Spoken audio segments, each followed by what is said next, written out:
مسلم ایک طریقہ تو ہے حنفی حضرات کا، غلط وہ بھی نہیں ہے، وہ بھی جو کہتے ہیں نا اس کا کوئی ثبوت نہیں، ایسی کوئی بات نہیں۔ علامہ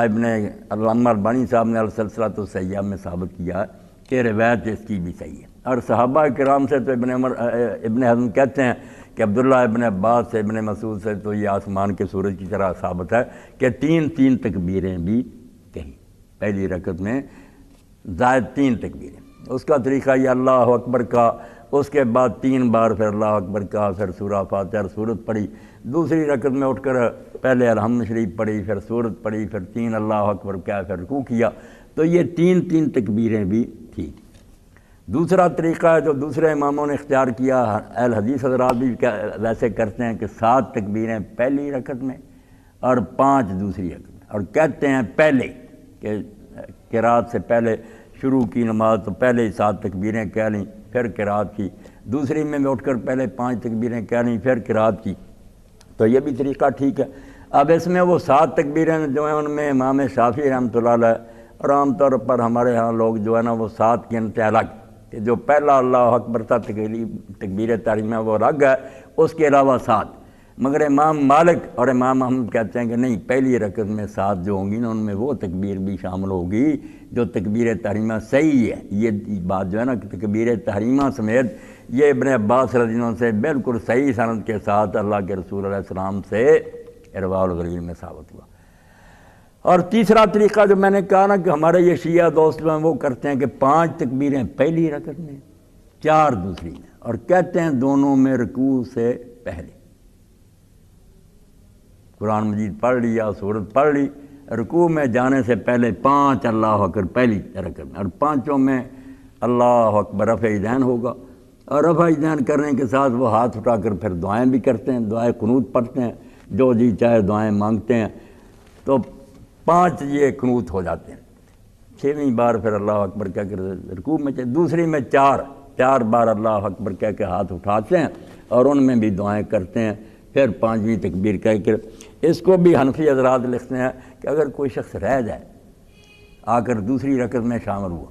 تو ان کا چونکہ طریقہ ہے کہ اب جب اس نے اٹھ کر پہلی رکعت پڑھنی ہے تو پہلی رکعت میں تو شروع میں تکبیریں، اس لیے وہ پہلے ہی اٹھ کر کہے گا، تو یہاں انہوں نے کہا یار اس طرح کسی صحابی سے ثابت نہیں ہے کہ دونوں جو تکبیریں وہ ایک دوسری کے ساتھ مل جائیں، دونوں رکعتوں کی درمیان میں نہ ہو قرات، اس لیے پھر الدر المختار اور ساری کتابوں میں لکھ دیا کہ امام علی نے جو کیا اس پر عمل کرو، رکوع سے جانے سے پہلے دونوں رکعتوں میں جو ہے نا اس پر عمل کرو۔ اس لیے جس کی رکعت رہ گئی وہ اٹھ کر پہلے نہ پڑھے، رکوع کا جانے کے وقت پڑھے، کم از کم حضرت علی علیہ السلام کے طریقہ پر تو عمل ہو جائے۔ میں اس طرح دائرہ کھلا اس لیے کر دیتا ہوں کہ ذہن جو ہے نا ان میں وسعت پیدا ہو، لوگوں کو پتہ چلے کہ دین میں کوئی تنگی نہیں ہے، کوئی اس میں الجھاؤ نہیں۔ اللہ کے رسول علیہ السلام نے اور صحابہ کرام نے، امام احمد بن حنبل تو فرماتے ہیں کہ اگر زیادہ غور سے دیکھا جائے تو حضور سے تو اس بارے میں کچھ ثابت نہیں ہوا، سب روایتوں میں کوئی نہ کوئی ذوف ہے،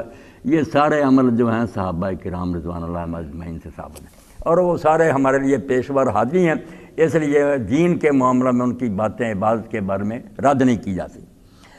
تو نماز عید پڑھیں گے، اس کے بعد خطبہ ہوگا۔ خطبے عموماً امت میں 2 ہی جاری ہیں کہ ایک خطبہ پڑھا جائے پھر بیٹھا جائے اٹھا جائے، مگر وہ امام نووی رحمۃ اللہ علیہ نے تسلیم کیا، علامہ ذیلی تسلیم کرتے ہیں کہ عید کے 2 خطبوں کی روایت نہیں کوئی ملی، کسی حدیث میں نہیں آیا کہ اللہ کے رسول اٹھتے تھے بیٹھتے تھے، یہ صرف جمعہ کی نماز پر قیاس کر کے لوگوں نے بنا لیا۔ اس میں یہی ہے کہ حضور علیہ السلام نماز کے بعد کھڑے ہو جاتے تھے اپنی جگہ اور لوگوں کو دین کی باتیں بتاتے تھے، بعد میں اگر سمجھتے کہ عورتوں تک آواز نہیں گئی، اس وقت یہ اسپیکر کا انتظام نہیں تھا، پھر ان کے قریب چلے جاتے، ان کو بھی واضح و نصیحت کرتے، تو خطبہ ایک ہی ہوتا تھا۔ اس کے بعد دعا جو ہے اس کے لیے حضور علیہ السلام نے اتنی تاکید فرمائی کہ جو عورتیں ان دنوں میں نماز نہیں پڑھتیں ان کے بارے میں بھی کہا کہ وہ عیدگاہ میں ضرور جائیں۔ اس زمانے میں کپڑوں کی قلت تھی کہ کچھ عورتوں نے عرض کیا حضور بہت سی عورتوں کے پاس بڑی چادریں نہیں ہیں جن میں وہ چھپ کر جائیں، تو فرمایا دوسری بہن ان کو اپنے جلباب میں بڑی چادر میں چھپا لے، آئیں ضرور، اور وہاں وہ نماز میں شریک نہ الگ بیٹھی رہیں، جب دعا ہو تو مسلمانوں کی دعا میں شریک ہوئی۔ دعوت المسلمین بڑی اہم دعا کے سال کے بعد لوگ اکٹھے ہوئے ہیں کھلے مجمع میں اور اللہ سے دعا کر رہے ہیں۔ اس کے بعد قربانی کریں گے آ کر تو قربانی کے بارے میں آپ یہ سمجھ لیں کہ قربانی قرب سے ہے، قرب نزدیک ہونے کو کہتے ہیں۔ اللہ تعالیٰ اور ہمارے درمیان فاصلہ کوئی یہ میٹروں کا یا گزوں کا نہیں ہے،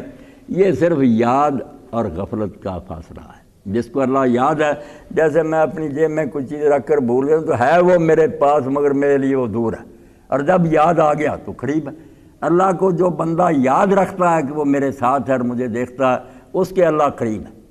جو بھول جاتا ہے اس کے لیے وہ ایسے ہی ہے جیسے ہے ہی نہیں، یا پتہ نہیں کتنی دور رہتا۔ تو یہ ساری چیزیں جو ہیں، نماز کے بارے میں حضرت علی رضی اللہ عنہ فرماتے ہیں الصلاۃ و قربان و کل تقی، نماز جب ہم پڑھتے ہیں یہ بھی ہر مومن کی، ہر متقی کی قربانی ہے، اس کو اللہ کے قریب کرنے والی چیز ہے۔ چھری پھیرنے کو قربانی نہیں کہتے، قریب ہونے کو۔ تو جب ہم اپنا مال پیارا ہزاروں لاکھوں کا لیا ہوا، کئی جو انہوں نے شوق سے پالا ہوتا، اب شیخ الہند محمود الحسن رحمۃ اللہ علیہ کے بارے میں پڑھا کہ انہوں نے ایک جانور لیا بچڑا، اس کو پالا، بہت کھلایا پلایا، ساتھ اس کو دوڑاتے جنگل میں، بہت محنت سے پالا، موٹا تازہ ہو گیا۔ اب چھری پھیرنے کا وقت آیا تو بچڑا ان کی طرف دیکھ رہا تھا اور شیخ الہند بچڑے کی طرف دیکھ رہے تھے، آنکھوں سے آنسو جاری تھے مگر چھری پھیر رہے تھے۔ اس وقت قربان کا پتہ چلتا تھا کہ بندہ مومن مانتا ہے، جو کئی نیک لوگوں نے بیان کیا کہ قربانی کرنے کے وقت امام جعفر صادق کی فرماتے ہیں کہ اللہم من کا ولا کا، یہ ہے دوری ختم کرتا کہ مان لو کہ میرے پاس جو کچھ ہے میرا نہیں، اللہ تیرا دیا ہوا، ولا کا، اور میں اس کو صرف بھی تیری خوشنودی کے لیے کروں گا۔ میرے جسم کے سارے اعضاء، میرا دل، میری روح اور میرا مال، میری اولاد تیرا عطیہ ہے، اور تیری خوشنودی کے لیے میں ان کو صرف کروں گا، نہ کسی دوسرے نے دیا، نہ کسی دوسرے کے لیے میں ان کو استعمال ہونے دوں گا۔ یہ شے ہے جو اللہ کے قریب ہمیں کر دیتی ہے۔ اور جب ہم سمجھ لیتے ہیں نہیں ہماری محنت کا نتیجہ ہمارا کمال ہے، ہم متکبر ہو جاتے ہیں، خلق خدا کے ساتھ ظلم کرنے لگتے ہیں، اللہ تعالیٰ کو بالکل بھول جاتے ہیں۔ تو یہ قربانی جو ہے کہ جانور پالے، محبت سے پھر انہیں چھری پھیری، کہا اللہ تو نے اشارہ کیا، تو نے تو ہمارے باپ ابراہیم علیہ السلام کو بیٹے کو چھری پھیرنے کا کہہ دیا تھا، می نہد ساتور بر ہلکے پسر جی کنادہ ماں سوا قطع نظر۔ بندہ مومن تو اللہ کے سوا ہر ایک سے منہ موڑ لیتا ہے، وہ تو چھری بھی بیٹے کے گلے پر رکھ لیتا جا، ہمیں تو چھری جانور کی صرف گلے پر چڑھانے کا حکم ہوا۔ تو قربانی، باقی اس کے اوصاف کیا ہیں؟ اوصاف یہ ہیں کہ قربانی کے جانور میں 4 عیب نہیں ہونا چاہیے، جو اللہ کے رسول علیہ السلام نے انگلیاں اٹھا کر کھڑے کر کے کہہ دیا الاوراء بین اورها، کانا جس کا کانا ہونا صاف ظاہر، تھوڑا بہت نقص کی کوئی بات نہیں، بالکل صاف پتہ چلے کہ اس کو نہیں دکھائی دیتا۔ والمریضۃ بین مرضها، ایسا بیمار جانور جس کی بیماری صاف محسوس ہو رہی ہے۔ والارجاء بین ذلوها، اور ایسا لنگڑا جس کا لنگڑا پن بھی صاف معلوم ہوتا ہو۔ والکثیر التی لا تنقی، اور اتنا کمزور اور لاغر کہ اس کی ہڈیاں بھی مگز نہیں ہے۔ یہ 4 جانور فرمائے۔ اور جب لوگوں نے کہا صحابی رسول سے حضرت برا سے کہ ہمیں اس کے دانتوں میں کوئی خرابی نظر آتی ہے جانور کے، یا کان میں کوئی نقص نظر آتا ہے، کوئی سینگ ٹوٹے نظر آتے ہیں، کہا تو آپ نے فرمایا ما کرہتا فدا ولا تحرم ولا احد، کہ جو تجھے اچھا نہیں لگتا خود نہ کر مگر لوگوں کے لیے حرام نہ کر۔ یہ 4 چیزیں صرف اللہ کے رسول نے انگلیاں اٹھا کر کہہ دی۔ باقی جو لمبا چوڑا نا کہ آپ نے اذباء القرن سے منع کیا، اذن سے منع کیا، مقابلہ مطابرہ، میں لمبی بات میں نہیں پڑھتا، وہ ساری روایتیں ہیں ضعیف اور کمزور۔ کوئی ان پر عمل کرتا ہے، بچتا ہے، صاف ستھرا لیتا ہے تو بہت اچھی بات ہے، جیسے امام ترمذی کہتے ہیں کہ ان سے بچ جائے آدمی تو اس نے مکروہ سے پرہیز کیا، باقی حرام نہیں، جو ہے نا بالکل ناجائز ہو، یہ 4 ہی ہیں، ان کے علاوہ کوئی نہیں۔ عمر کے بارے میں اللہ کے رسول علیہ السلام نے جو کچھ ہمیں بتایا ہوئی ہے کہ جو بھیڑ ہے، دمبا ہے، اس میں کھیرا جانور بھی جائز ہے، مگر وہ کھیرا اتنا چھوٹا نہیں ہونا چاہیے کہ بالکل للور ہی ہو، اتنا تو ہونا چاہیے قوی ہو، سال بھر کے جو جانور ہیں دوسرے ان میں اگر کھڑا ہو تو محسوس نہ، موٹا تازہ تو کوئی بات نہیں، اس کی عمر اگر کم بھی ہوگی۔ اور جو باقی جانور ہیں گائے، بیل اور بھیڑ، بکری،